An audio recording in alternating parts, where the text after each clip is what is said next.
Baik, Daulah Umayyah yang dimaksud adalah daulah yang didirikan oleh Muawiyah bin Abi Sufyan yang berpusat di kota Damaskus.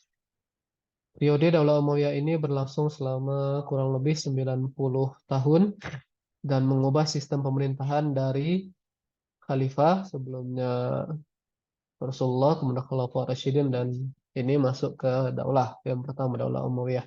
Dari pemerintahan yang bersifat khalifah menjadi monarki atau kerajaan. Kemudian Daulah Umayyah berdiri tahun 41 Hijriah atau 661 Masehi melalui peristiwa Tahkim. Ini teman-teman sudah akrab lah dengan istilah Tahkim. Kemudian nama dinasti dinisbahkan kepada nama nenek moyang Muawiyah yang bernama Umayyah ibnu Abdsyam ibnu Abd Manaf ibnu Qusay al-Quraisy al-Amawi. Itu. Selanjutnya ini cikal bakal berdirinya. Cikal bakal berdirinya daulah ini tidak terlepas dari peranan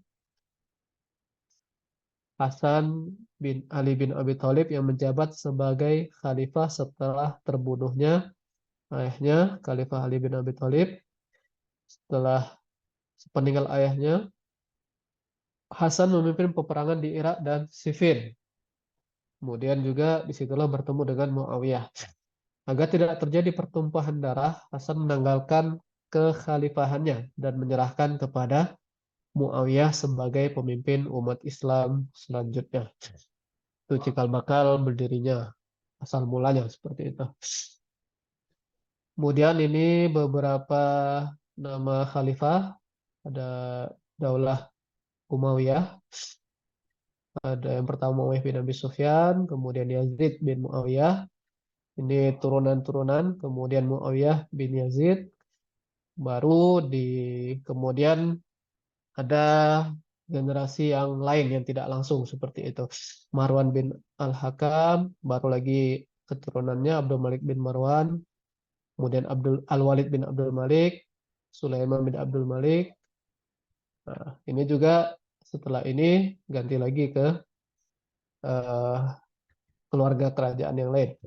Lanjut Umar bin Abdul Aziz, Yazid II, Ibn Abdul Malik, kemudian karena di atas ini Yazid satu, anaknya Muawiyah.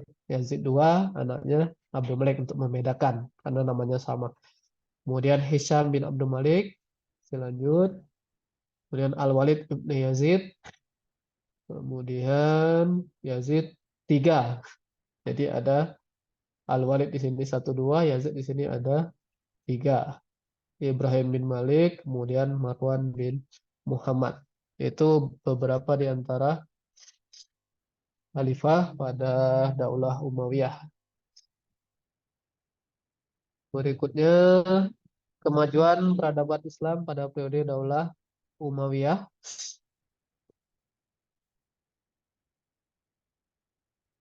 Yang pertama terkait perluasan wilayah. Pemerintahan Daulah Umayyah merupakan pemerintahan yang agresif.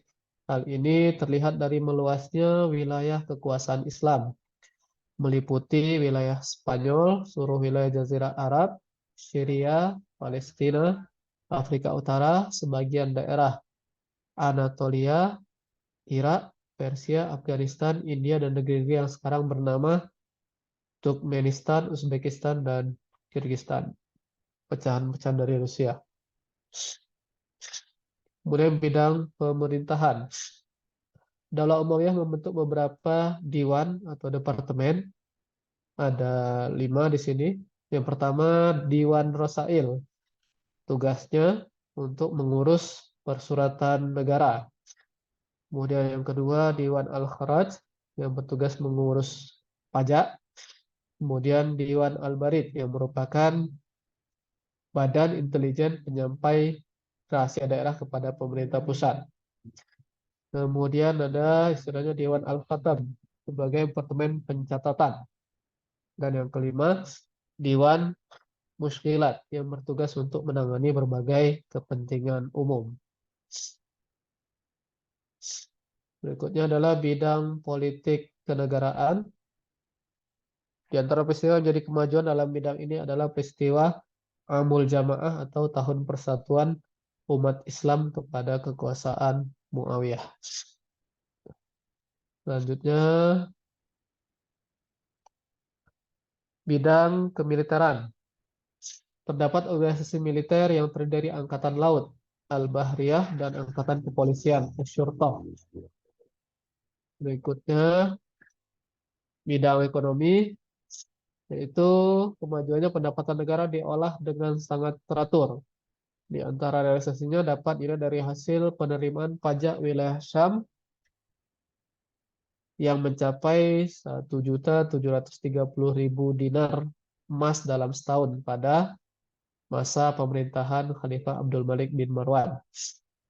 Kemudian juga di pemerintahan yang lain, di pemerintahan Khalifah Umar bin Abdul Aziz, dibuat aturan-aturan mengenai takaran dan timbangan yang bertujuan untuk membasmi pemalsuan dan kecurangan.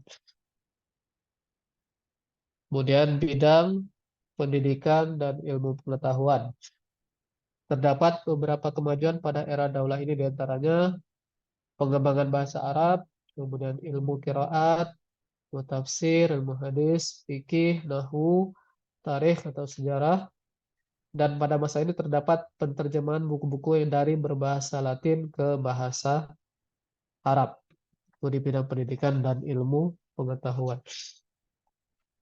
Kemudian ini sedikit gambaran peradilan pada periode Daulah Umayyah. Pada masa Daulah Umayyah, wewenang menyelesaikan perkara peradilan diserahkan kepada para qadi atau ya, hakim. Orang yang dianggap menjadi qadi terdiri dari orang-orang pilihan. Ada syarat dan ketentuannya pastinya, sebagaimana kita tes dulu gitu. Kemudian ciri-ciri peradilannya pada masa itu, para qadi memutuskan perkara berdasarkan hasil ijtihad sendiri, seperti itu. Mungkin belum banyak jurisprudensi mungkin ya, atau perkaranya masih nggak terlalu banyak mungkin, jadi masih banyak melalui ijtihad-ijtihad baru dari para qadi. Kemudian satu lagi, lembaga peradilan pada masa itu belum dipengaruhi oleh penguasa. Itu. Oke, itu terkait perkembangan peradilan pada masa Daulah Umayyah. Kemudian wilayah peradilan sendiri terdiri dari 3 wilayah. Yang pertama wilayatul qada yang menyelesaikan perkara yang berhubungan dengan al-madaniyat dan petugasnya dinamakan dengan al-qadi.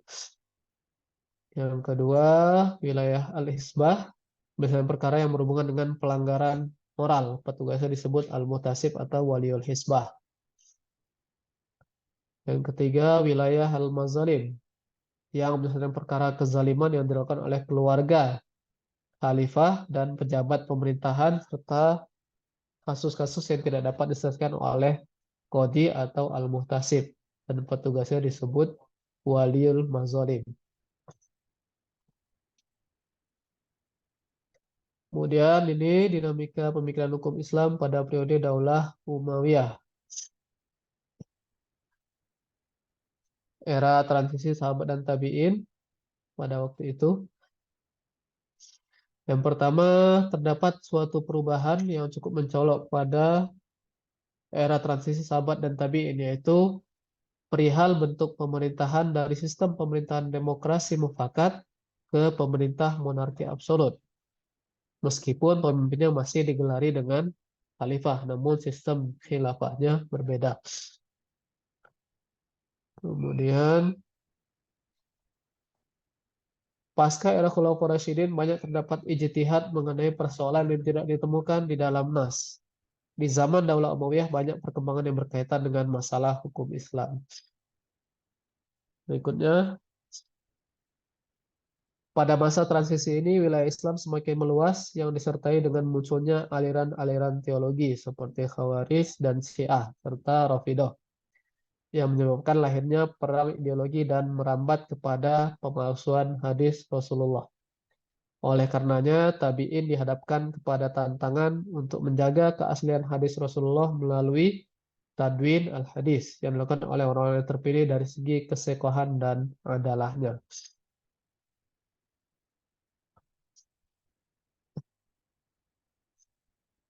Kemudian madrasah ahli hadis dan ahli ra'i. Jadi ada dua perkembangan madrasah pada masa Daulah Umayyah. Madrasah ahli hadis terdapat di Madinah dan memiliki ciri-ciri selalu berpegang kepada nas, Al-Quran dan hadis dalam menghadapi permasalahan yang muncul. Kemudian, dan hal ini terlepas dari banyaknya para sahabat yang tinggal di Madinah setelah periode Khulafa Rasyidin. Yang kedua, Madrasah Ahlu Ra'i terdapat di Kufah, di mana pada saat terjadi masalah dilakukan kajian pendekatan ijtihad atau kias terhadap nas dari Al-Quran dan hadis untuk mengetahui hukum dari masalah tersebut. Bahkan dilakukan terobosan hukum terhadap masalah yang belum pernah terjadi. Contohnya berawal dari Khalifah Umar bin Khattab mengutus Abdullah bin Mas'ud berdakwah di Irak.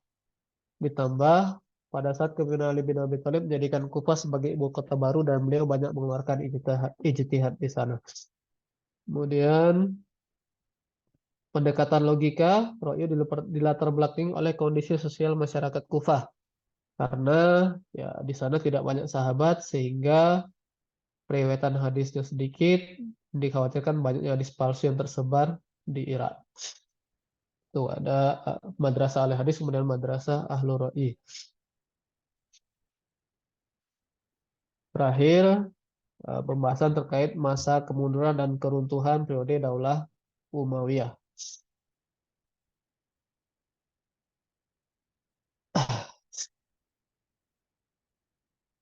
Di antara penyebabnya adalah sistem pergantian khalifah yang tidak jelas, sehingga muncul persaingan yang tidak sehat di kalangan anggota keluarga istana. Karena sistemnya keturunan seperti itu. Dari ayah ke anak, kemudian ke cucu. Kadang sampai beberapa generasi. Kemudian selanjutnya, figur khalifah yang lemah sehingga berpotensi menjadikan kepemimpinan yang tidak baik dan gaya hidup glamor, serta mengabaikan persoalan-persoalan agama. Kemudian munculnya banyak pemberontakan, antara lain dari golongan Khawarij, Syiah, dan gerakan oposisi Abdullah bin Zubair. Terusnya, lahirnya kembali fanatisme kesukuan, yaitu pertentangan etnis antara suku Arabia Utara atau Bani Quraish kemudian dengan Arabia Selatan atau Bani Kalb yang sudah ada sejak zaman sebelum Islam. Kemudian sikap hidup mewah para penguasa yang tentu saja mempengaruhi kondisi psikologis dan vitalis mereka dalam menjalankan pemerintahan pada negara yang besar dan luas.